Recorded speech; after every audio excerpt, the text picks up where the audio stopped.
9/11 کے بعد جب امریکی افواج نے اتحادیوں کے ساتھ مل کر افغانستان پر حملہ کیا تو طالبان کی امن پسند قیادت کو بھی چون چون کر تحقیقات کے نام پر بدترین تشدد کا نشانہ بنایا اور گوانتانامو بے کی بدنام زمانہ جیلوں میں انہیں جانوروں سے بھی بدتر زندگی گزارنے پر مجبور کیا اور ان میں سے اکثر قیدی بے گناہ ثابت ہوئے۔ ملا عبدالسلام ضعیف افغان حکومت کے حاضر سفیر کے طور پر پاکستان میں تعینات تھے، لیکن امریکہ نے اقوام متحدہ کے چارٹر اور سفارت کے تمام آداب و اصولوں کی دھجیاں اڑاتے ہوئے پاکستانی حکومت کو مجبور کیا اور ان کو گرفتار کر کے گوانتانامو بے لے جا کر جس بہیمانہ اور انسانیت سوز تشدد کو روا رکھا، اس کو ملا ضعیف نے اپنی کتاب میں لکھ کر مہذب ملکوں کے منہ پر تمانچہ رسید کیا تھا۔ فرینڈز، پہلی قسط میں آپ کو بتا چکا ہوں کہ کیسے ملا ضعیف کو پاکستانی حکام نے امریکہ کے حوالے کیا تھا۔ اب وہیں سے آگے بڑھتے ہیں۔ ملا ضعیف بتاتے ہیں کہ مختلف فوجی آتے رہے اور ہمیں لاتوں اور گھونسوں سے سخت مارتے رہے، یہاں تک کہ امریکن فوجی اپنے بوٹوں سے ہماری انگلیاں زمین کے ساتھ رونتے رہے اور ہماری چیخیں بلند ہوتی رہیں۔ اسی اثنا میں ایک فوجی مجھے تلاش کرنے کے سلسلے میں میرے پاس آیا، میرے سر سے تھیلا اٹھایا اور پھر دوبارہ پہنا کر شناخت کے بعد چپ چاپ چلا گیا۔ میں نے اس وقت اپنے دوسرے قیدی بھائیوں کو دیکھا کہ وہ سخت تکلیف میں مبتلا تھے۔ امریکی فوجی ان کے جسموں کو لاتوں اور گھونسوں سے مارتے اور ان کی چیخیں بلند ہو رہی تھیں۔ یہاں ہم اتنے سخت عذاب میں تھے کہ وضو اور نماز تک نہیں پڑھ سکتے تھے اور نہ ہی اشارے سے نماز پڑھ سکتے تھے، اس لیے کہ ہماری تھوڑی سی حرکت پر بھی یہ امریکی فوجی ہم پر لاتوں کی بارش کر دیتے۔ ایک لمحے کے لیے ہمیں چھوٹے پیشاب کے لیے اٹھایا گیا، جس سے ہماری طبیعت قدرے سنبھل گئی۔ کئی بار ہیلی کاپٹر لینڈ کرتے رہے اور بار بار پرواز کرتے رہے۔ بالآخر رات کے شروع ہوتے ہی ایک ہیلی کاپٹر ہمارے قریب آیا اور ہمیں اس کے اندر ڈال دیا گیا۔ ہمیں ہیلی کاپٹر کے اندر ہاتھ پاؤں سے مضبوط باندھا گیا۔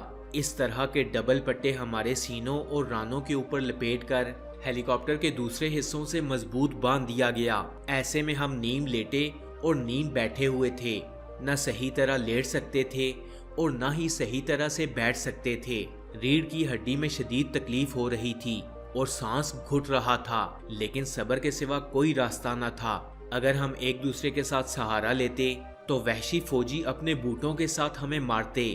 ساتھیوں کو پیشاب اور پیاس کے تقاضے کے باوجود اجازت نہیں ملتی تھی۔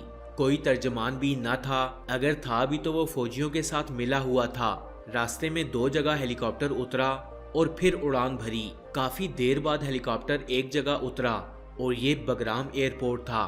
مجھے فوجیوں نے بڑی بے دردی کے ساتھ نیچے پکی زمین پر پھینکا۔ چند فوجی یہ نعرہ لگا رہے تھے کہ یہ ان کا بڑا ہے۔ پھر انہوں نے مجھ پر لاتوں اور گھونسوں کی بارش شروع کر دی۔ میرے جسم سے کپڑے الگ ہو گئے، صرف سر پر کالا تھیلا اور ہاتھوں اور پاؤں میں بیڑی لگی ہوئی تھی۔ تازہ برف باری ہوئی تھی۔ چند گھنٹوں کی مار پیٹ کے بعد انہوں نے مجھے ننگا کر کے برف پر پھینک دیا۔ ان فوجیوں کی موجودگی میں ایک خاتون مسلسل غزل پڑھ رہی تھی اور فوجی لوگ میرے جسم کے ساتھ کھیل رہے تھے۔ اس غزل کا ایک ٹکڑا مجھے ابھی تک یاد ہے۔ وہ گا رہی تھی کہ امریکہ عدل و انصاف کا گھر ہے اور عدل و انصاف کا خواہاں ہے۔ امریکہ ہر آدمی کے لیے انصاف چاہتا ہے، بشرطے کہ مسلمان نہ ہو، کیونکہ مسلمان ان کے نزدیک انصاف کا کوئی حق نہیں رکھتا۔ برف پر شدید سردی تھی، جسم بالکل شل ہو کر کانپتا تھا اور فوجی مسلسل چیختے تھے کہ حرکت مت کرو، لیکن شدید سردی کی وجہ سے جسم کی لرزش اور کپکپاہٹ روکنا میرے بس میں نہ تھا۔ آخرکار 3-4 گھنٹے بعد شدید سردی کی وجہ سے میں بے ہوش ہو گیا اور پھر مجھے اپنا پتہ نہ چل سکا۔ جب میں ہوش میں آیا تو میں ایک ایسے بڑے کمرے میں پڑا ہوا تھا جس میں دھوپ پڑتی تھی۔ تقریباً یہ دن کے 9-10 بجے کا وقت تھا۔ میرے جسم میں شدید درد تھا جو میرے لیے بالکل ناقابل برداشت تھا۔ میں نے دیکھا کہ میرے سامنے دائیں جانب 2 فوجی جو سر پر کالی تھیلی اوڑھے اور ہاتھوں میں ایک بڑا ڈنڈا لیے میری طرف مارنے کی غرض سے بڑھ رہے تھے، اور بائیں جانب 2 کالے ہاتھی نما فوجی ہاتھوں میں پسٹل تھامے کھڑے تھے، جبکہ باقی فوجیوں کے پاس بندوقیں تھیں۔ یہ تمام فوجی میرے سر پر کھڑے سب ایک ہی آواز میں یہ باتیں پوچھتے تھے: اسامہ کہاں ہے؟ ملا عمر کہاں ہے؟ تم نے نیو یارک اور واشنگٹن کے بارے میں کیا کیا؟ یہ لوگ مسلسل چیختے رہے اور پھر انہیں معلوم ہوا کہ میرے اندر بولنے اور حرکت کرنے کی طاقت نہیں، تو انہوں نے کچھ وقت کے لیے مجھے چھوڑ دیا اور پھر آسمانی کلر کا یونیفارم پہنا کر مجھے ایک ٹھنڈے گڑھے میں پھینک دیا۔ شدید تکلیف اور سردی کی وجہ سے میں پھر بے ہوش ہو گیا۔ جب دوبارہ ہوش آیا تو میں ایک لحاف کے اندر لپٹا ہوا تھا۔ بڑی مشکل سے میں نے سر لحاف سے اس حال میں نکالا کہ میرے ہاتھ اور پاؤں زنجیروں سے جکڑے ہوئے تھے۔ میں سوچ رہا تھا کہ یقیناً یہ کیوبا کا جیل خانہ گوانتانامو بے ہوگا، لیکن پھر نظر دوڑانے کے بعد میں نے وہاں دیواروں کے اوپر طالبان کی پرانی تحریریں تاریخوں کے ساتھ دیکھیں تو مجھے پتہ چلا کہ یہ تو کیوبا نہیں، افغانستان ہی ہے، جس کا کبھی میں سفیر تھا۔ یہ ایک چھوٹا سا ٹوٹا پھوٹا کمرہ تھا۔ گیٹ پر ایک امریکن خاتون فوجی بیٹھی تھی جو میرے پاس آئی اور پوچھا کہ آپ کو کیا چاہیے، لیکن مجھ میں تو زبان ہلانے کی سکت بھی نہ تھی۔ وہ بار بار پوچھتی تھی کہ کیا آپ کو انگلش آتی ہے، لیکن جواب نہ ملنے پر وہ واپس اپنی جگہ جا کر بیٹھ گئی۔ یہ عصر کا وقت تھا، پورے دن کی نمازیں قضا ہو چکی تھیں اور میرے اندازے کے مطابق اب تک 24 گھنٹے گزر چکے تھے کہ میں نے نہ کچھ کھایا اور نہ کچھ پیا تھا، اور جسم کی ساری ہڈیوں میں شدید درد تھا۔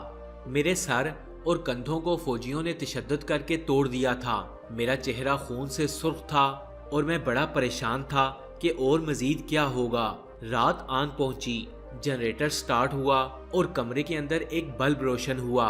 میری زبان میں تھوڑی سی حرکت پیدا ہوئی اور میں نے فوجی خاتون سے دھیمی اور پست آواز میں کہا کہ کیا آپ میری مدد کر سکتی ہیں؟ اس نے پوچھا کہ کس چیز کی ضرورت ہے۔ میں نے نماز پڑھنے کی اجازت مانگی تو اس نے اجازت دے دی اور میں نے زنجیروں میں بند ہاتھوں سے تیمم کر کے نماز پڑھنی شروع کر دی۔ اسی اثنا میں 2 اور آدمی آئے اور کونے میں چھپ کر بیٹھ گئے۔ میں انتہائی ڈرا ہوا تھا کہ نماز میں ہی مجھے روک نہ دیں، لیکن اللہ تعالیٰ نے خیر کا معاملہ کیا اور میں نے نماز ادا کر لی۔ نماز سے فارغ ہونے کے بعد میں ان 2 آدمیوں کی طرف متوجہ ہوا، ایک فوجی وردی میں جبکہ دوسرا ملکی سول لباس میں تھا۔ اس نے مجھ سے فارسی زبان میں پوچھا کہ آپ کا کیا حال ہے۔ اس شخص کا لب و لہجہ ایرانی فارسی کی طرف مائل تھا اور اس کا نام فرید تھا، جو کہ اصلاً امریکی تھا اور ایران میں اس کی پرورش ہوئی تھی، جبکہ دوسرا شخص ایک موٹا کالا امریکی تھا۔ ان 2 آدمیوں نے مجھ سے پوچھا کہ آپ کی صحت کیسی ہے، سردی تو نہیں لگ رہی؟ میں صرف الحمدللہ کہتا تھا۔ اس کے بعد انہوں نے سوالات پوچھنے شروع کیے۔ ان کے سوالات کا محور صرف ایک ہی ہوتا تھا کہ اسامہ اور ملا عمر کہاں ہیں؟ میں جو ان کی زندگی اور موت سے بے خبر تھا تو میرے جوابات عموماً نفی میں تھے۔ اس پر ان کے چہروں کے رنگ بدلتے رہے اور آہستہ آہستہ ان کا لہجہ سخت ہوتا رہا۔ ان کی باتوں میں دھمکی کا پہلو صاف اور واضح تھا، لیکن میرے پاس وہی منفی جواب تھا اور ان کے سخت رویے نے مجھ پر کوئی اثر نہیں کیا۔ خیر وہ مجھے چھوڑ کر چلے گئے۔ 6 دن گزر گئے تھے کہ میں نے کھانا نہیں کھایا تھا، اس لیے کہ 1 سال پرانا پیک شدہ فوجی کھانا یا تو میں کھا نہیں سکتا تھا یا پھر مجھے ان کے حلال و حرام کا پتہ نہیں چلتا تھا۔ 6 دن بعد مجھے آدھی روٹی اور 1 کپ چائے تفتیش کار کی طرف سے ملی۔ اس کے بعد تقریباً 1 روٹی روزانہ مجھے دیتے تھے۔ میں 1 مہینے سے یہیں تھا اور یہاں موجود فوجیوں کو یہ حکم تھا کہ مجھے سونے نہ دیا جائے۔ 20 دن تک میں یہاں بے سر و سامانی کے عالم میں ہاتھ پاؤں بند قید میں تھا۔ میرے ہاتھ پاؤں کھانے کے لیے اور نہ ہی کسی دوسرے ضرورت کے لیے کھلتے تھے۔ اس کے بعد ایرانی تفتیش کار کے ذریعے مجھے ایک چھوٹا سا پیکٹ سائز قرآن مجید ملا، تو اب میں اس کی تلاوت میں مصروف رہتا تھا اور بعض اوقات تو میں اپنے اوپر اوڑھنی کو بھی سیدھا نہیں کر سکتا تھا، اس لیے کہ سردی کے مارے میرے ہاتھ کی انگلیاں شل ہو جاتی تھیں۔ ایک دن صبح سویرے 24 یا 25 جنوری 2008 کو تقریباً 8-9 بجے کے قریب 6 آدمی میرے کمرے میں لائے گئے، جن کے سروں پر تھیلیاں چڑھی ہوئی تھیں، اور پھر انہیں کمرے کے ایک کونے میں بٹھا دیا گیا۔ 2 مسلح فوجی دروازے کے پیچھے بیٹھ گئے اور ایک لمحے کی خاموشی کے بعد ان لوگوں کی آپس میں باتیں شروع ہو گئیں۔ انہوں نے مجھ سے اپنا تعارف کروایا۔